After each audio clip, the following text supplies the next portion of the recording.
Hello, this is Bishop Doherty again. This episode is about the poor Clares sisters over at Kokomo. Why are they here in the diocese, and how do we define a cloister, their manner of living?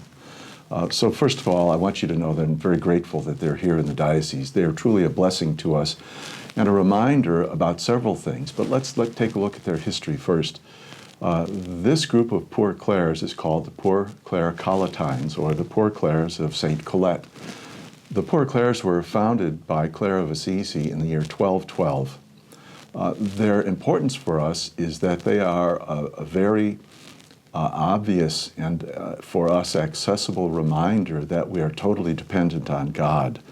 One of the marks of their life, of course, is the vow of poverty, and they live a very simple life within their enclosure, which is called a cloister, and I'll get back to the cloister in a moment. But anyway, we're very happy that Maria Regina Mater Monastery is here at Kokomo. They're important for the diocese for a number of reasons. One, they are a witness to God calling us all to a life of holiness. God calls them, and they have answered this call, which for most of us looks to be kind of a difficult life, but there's a lot of grace involved in it. Secondly, they're a witness to saying that God and the sacraments and a life of prayer are enough. You know, we all get so busy. How many of us understand that just being in God's company could possibly be enough?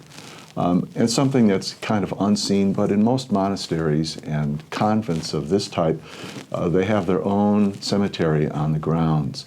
And so there is this idea that life has its very limits, and are we going to live within those limits a life that honors God and the opportunities that God gives us? So that's an important aspect. Now, what's a cloister? We say they live a cloistered life. Well, the word cloister can have several meanings.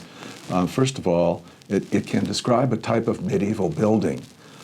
We'll notice that there's a museum in New York called the Cloisters, and it refers to the shape of the building, which encloses a garden, kind of a yard that's walled on all sides.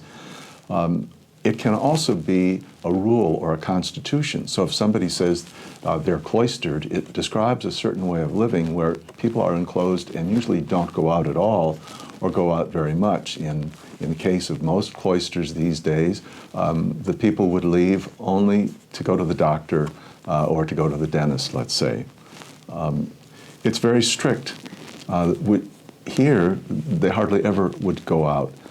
In other places, you'll see a cloister as a part of a campus or a part of a building, and that could be attached to a college or a parish somewhere. So every now and then you'll pass a door that says, "Cloister, do not enter." So it's only the people who are professed religious who will go into that area.